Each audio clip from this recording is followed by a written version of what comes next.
pagi Pak Arif. Pagi Pak. Nah, terima kasih atas kesediaannya ya Pak Arif, sesuai dengan yang kita janjikan bahwa kali ini kita akan melakukan observasi ya Pak pada pelajaran sejarah ya Pak ya. Materinya apa Pak? Untuk materinya ini berkaitan dengan imperialisme dan kolonialisme bangsa Barat di Indonesia, dan kebetulan untuk subtopiknya adalah berkaitan dengan jatuhnya Konstantinopel yang berpengaruh terhadap imperialisme dan kolonialisme di Indonesia. Pak Arif, saya mau nanya nih, tujuan Pak Arif melakukan coaching dengan saya itu tujuannya untuk apa Pak? Tujuannya adalah untuk memperbaiki pembelajaran saya ketika berada di kelas, agar supaya siswa ini memahami dan mengerti materi yang disampaikan. Kemudian peserta didik itu dituntut untuk berperan aktif di dalam pembelajaran. Jadi tujuannya untuk meningkatkan kemampuan Pak Arif dalam mengelola kelas dan memancing kreativitas siswa begitu. Oh ya. Baik Pak Arif, kita akan observasi nanti dan kita akan lihat hasilnya bagaimana, dan saya akan mengobservasi pembelajaran Pak Arif. Terima kasih Pak. Sama-sama Pak.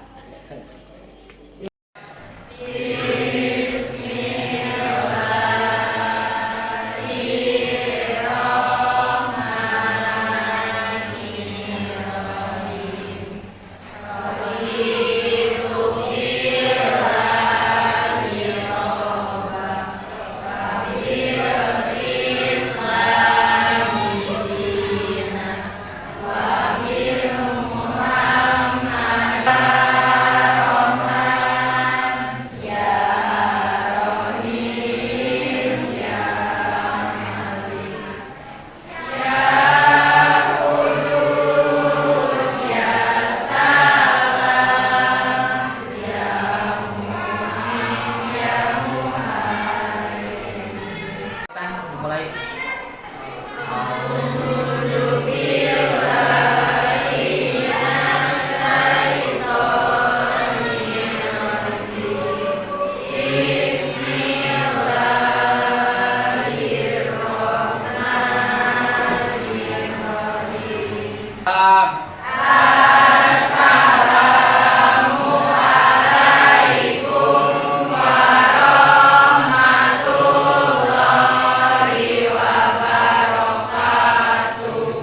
Waalaikumsalam warahmatullahi wabarakatuh. Saya mulai Bapak absen dulu ya. 11.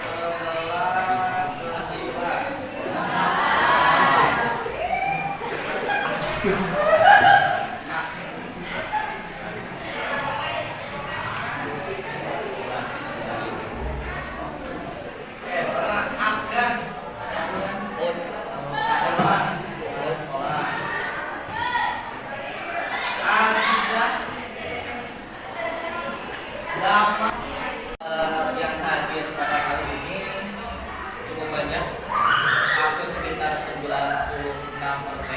Mudah-mudahan yang sedang sakit segera disembuhkan, dan yang berhalangan segera bisa menyelesaikan. Oke,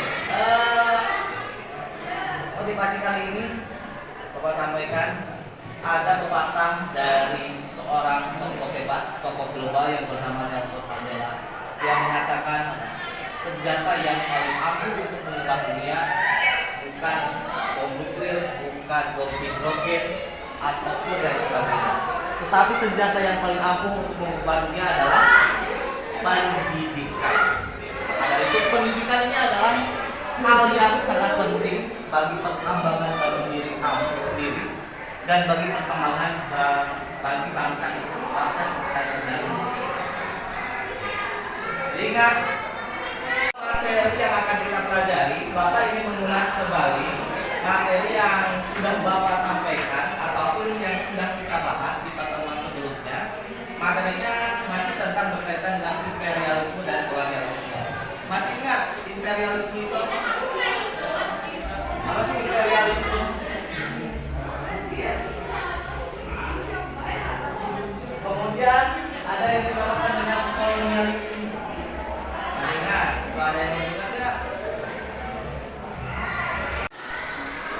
materi pembelajaran sekarang, ini ada tujuan pembelajarannya. Yang pertama adalah peserta didik mampu menganalisis keterkaitan antara peristiwa sejarah global dikuasainya Konstantinopel oleh Turki Utsmani dengan situasi regional dan nasional di Indonesia. Yang kedua, peserta didik harus mampu mengidentifikasi penjelajahan Sabda dan penjajahan bangsa Barat ke dunia timur termasuk ke Indonesia. Nah, ini adalah tujuan pembelajaran yang akan kita pelajari di pertemuan yang sekarang. Pengertian kolonialisme sebenarnya sudah dibahas. Jadi kolonialisme itu ada sebuah bangsa dan ada bangsa lainnya. Pada intinya yang kolonialisme itu adalah suatu sistem yang digunakan dalam menjalankan politik pendudukan. Sebenarnya hampir sama pengertian ini dengan apa yang dinamakan dengan imperialisme. Kalau Tiap kali kita dengar kata penjajah yang ada di bayangan kita pasti sosok berkulit putih berkulit maju dan berkulit seperti dia. Itu karena 5 dari 6 diantaranya berasal dari benua Eropa. Tapi pertanyaannya, kenapa kebanyakan bangsa Eropa yang katanya membaca buku kita tapi malah hampir seluruh dunia? Dan kenapa bukan kita yang menjajah? Oke, mulai jawabannya. Ingat, pasokan rempah yang dikirim berdagang lewat jalur Sumatera pun saja. Tapi seluruh ketika negara maksudnya Kaisar Ottoman berhasil menguasai Konstantinopel. Akibatnya jalur perdagangan ditutup dan bikin Portugis, Belanda dan bangsa Eropa pun terdampak karena kehilangan pasokan rempah-rempah yang mereka cintai. Tapi itu nggak menjawab pertanyaan, kenapa bangsa Eropa, kenapa bukan bangsa lainnya? Dan bukan cuma menjajah Nusantara, tapi mereka juga pernah menguasai hampir satu dunia. Gila banget. Nah, kalau disimpulin ternyata dari banyak hasil misi, dari sana juga mereka bisa berlayar ribuan kilometer jauhnya ke berbagai penjuru dunia untuk berdagang lalu menguasai peradaban lainnya. Oke, kalau disimpulin gak kayak Indonesia yang relatif lebih adem ayem, kondisi geografis dan kompetisi politik orang Eropa itu mereka berkembang menjelajah pada apa menjajah. Sekarang masih mengenai negara lain memang berbeda zaman, tapi yang jelas meskipun bukan zaman kolonial, berjuang itu mesti tetap dilakukan agar kita akan jadi bangsa yang tertinggal, agar kita bisa jadi pahlawan untuk bangsa sendiri. Selamat Hari Pahlawan. Dan seperti biasa, terima kasih. Terima kasih sudah nonton Kok Bisa. Punya pertanyaan lagi? Tulis aja di dari video yang barusan kita lihat, coba sini ada yang mau menyimpulkan nggak? Apapun tanggapannya tentang video tersebut. Silakan Cipit. Dari video tersebut kita jadi mengetahui kalau misalnya para penjajah negara Indonesia, salah satunya para pengembang yang ada banyak di Indonesia, juga karena rempah-rempah di wilayah itu langka, jadi mereka menjajah Indonesia untuk Oke, luar biasa sekali jawaban dari Cipit, tepuk tangan. Nah, untuk pembelajaran kali ini, Bapak akan membagi kelompok kalian menjadi 6 kelompok. Kelompoknya biar lebih cepat, kelompok yang sudah Bapak bagi di minggu kemarin. Kemarin kan kelompok lagi, nah sekarang kelompoknya yang itu aja. Ya, silakan untuk sekarang bergabung dengan kelompoknya masing-masing. Ya, ini kelompoknya. Sekarang Bapak mau membagikan LKPD yang harus kalian isi dan diskusikan dengan kelompoknya masing-masing. Nanti setelah selesai mengisi LKPD, diharapkan dari tiap-tiap kelompok ada perwakilannya yang mempresentasikan hasil daripada kerja kelompok kalian.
daripada diskusi dari kelompok kalian masing-masing.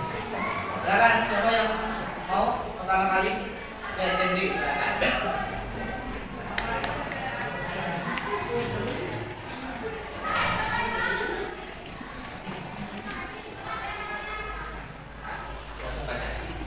Bagaimana dampak kolonialisme dan imperialisme terhadap masyarakat Indonesia?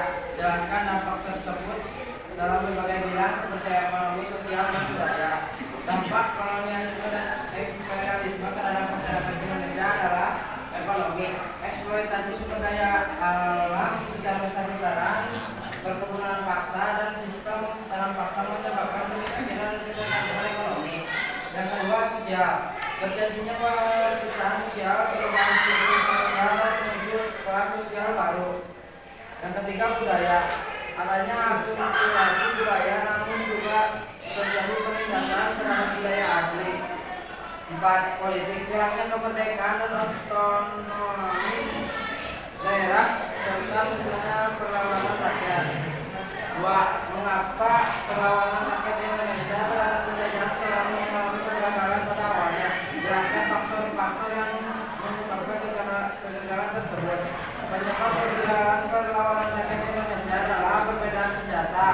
Peralatan perang rakyat Indonesia jauh lebih sederhana dibandingkan senjata modern milik penjajah. Kedua, kurangnya persatuan. Perlawanan rakyat seringkali bersifat kedaerahan dan tidak terorganisir dengan baik. 3. Politik pecah belah. Penjajah seringkali menggunakan taktik adu domba untuk melemahkan perlawanan rakyat. 4. Kekurangan hubungan internasional. Kurangnya pengakuan dan hubungan dari negara lain. Sekian hasil dari diskusi kami. Wassalamualaikum warahmatullahi wabarakatuh. Oke, terima kasih kepada Cindy dan kelompok berapa itu? Kelompok 1 yang sudah mempresentasikan dari hasil diskusinya. Oke, baik, untuk yang berikutnya silakan yang mau presentasi.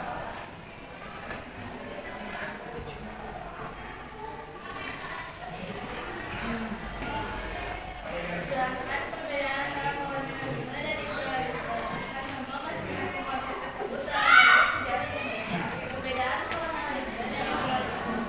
Kolonialisme adalah cara sistem di mana satu negara menguasai wilayah lain secara langsung, baik secara politik, ekonomi, maupun budaya. Tujuan utama kolonialisme adalah eksploitasi sumber daya alam dan tenaga kerja di wilayah jajahan. Contohnya, penguasaan Belanda atas Nusantara dengan mengambil teologi dan kemudian mengambil alih kekuasaan secara langsung. Imperialisme merupakan kekuasaan suatu negara lain baik secara langsung maupun tidak langsung. Terima kasih kepada pihak-pihak kelompok yang sudah mempresentasikan. Dengan selesainya presentasi tersebut berarti untuk pembahasan materi yang berkaitan dengan imperialisme dan kolonialisme ini selesai. Dan sebelum kita tutup, Bapak mohon kita laksanakan refleksi dulu. Siapa yang mau merefleksikan hasil pembelajaran pada hari ini? Apa saja sih yang sudah kita pelajari selama dalam kurun waktu 90 menit? Oke, silakan. Oke, Rita.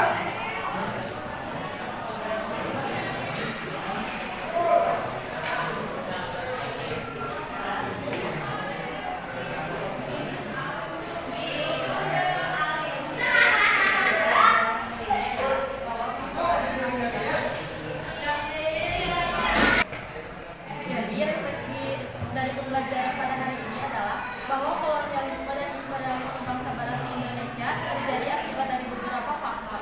Faktor utama yang mempengaruhi kolonialisme dan imperialisme bangsa barat di Indonesia terjadi akibat dikuasainya Konstantinopel oleh Turki Utsmani yang menyebabkan terjadinya kelangkaan rempah-rempah di Eropa. Sehingga bangsa Eropa mencari jalan lain untuk bisa Kita di penghujung pertemuan pada kali ini. Terima kasih yang sudah menyampaikan refleksinya. Nah, untuk tugas minggu depan, ini silakan kalian buka LKS-nya. Kerjakan PG dan esai di halaman 16. Kerjakan PG dan esai. Nanti minggu depan kita akan periksa dan dibahas bersama-sama. Itu saja yang bisa kita pelajari di pertemuan kali ini. Semoga kalian menjadi manusia-manusia yang beradab, berakhlak, kemudian bisa menjadi siswa-siswi yang soleh-solehah dan sukses dunia dan akhirat. Itu saja yang bisa Bapak sampaikan di dalam pembelajaran kali ini. Wabillahi taufiq wal hidayah. Wassalamualaikum warahmatullahi wabarakatuh. Waalaikumsalam warahmatullahi wabarakatuh. Ya, selamat siang Pak Cang. Luar biasa tadi Pak Arif ya, pembelajaran yang dilakukan oleh Pak Arif, dan saya apresiasi setinggi-tingginya. Namun saya ingin menggali kira-kira Pak, apa kekurangan dari proses pembelajaran yang tadi Pak Arif lakukan? Untuk kekurangannya di dalam proses pembelajaran adalah berkaitan dengan media pembelajaran gitu Pak ya. Nanti tadi itu beberapa kali terkendala lah, misalnya dalam penampilan video yang tidak muncul suaranya, kemudian saya itu lupa untuk melakukan umpan balik serta refleksi kepada siswa karena waktunya yang tidak mencukupi seperti itu Pak. Tidak tercover untuk umpan balik dan refleksinya seperti itu. Kemudian kalau pembelajaran sudah sesuai dengan RPP Pak? Untuk pembelajaran insya Allah sesuai dengan RPP, cuma untuk pengaturan waktu karena kita menggunakan metode diskusi, ini untuk alokasi waktunya dalam kurang waktu 90 menit mungkin cenderung apa ya, istilahnya molor lah istilahnya gitu seperti itu. Karena terkendalanya tadi di dalam penampilan media pembelajaran. Oh iya.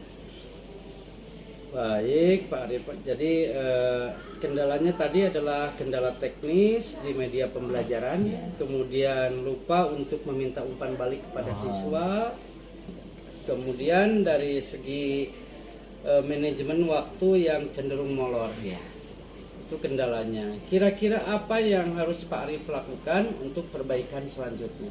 Oke, untuk perbaikan selanjutnya adalah memastikan terlebih dahulu gitu Pak untuk media pembelajarannya, agar supaya ketika pas pembelajaran berlangsung ini tidak terkendala kembali. Kemudian berkaitan dengan pengalokasian waktu, makanya untuk terutama dalam menggunakan metode diskusi itu agar disesuaikan pada saat presentasi siswa di antara kelompok yang tampil. Seperti itu. Jadi penyesuaian waktu atau diatur lagi mungkin ya waktu untuk penyajian tiap kelompok. Kemudian yang untuk lupa memberikan umpan balik, kira-kira apa yang harus dilakukan oleh Pak Arif supaya tidak lupa lagi?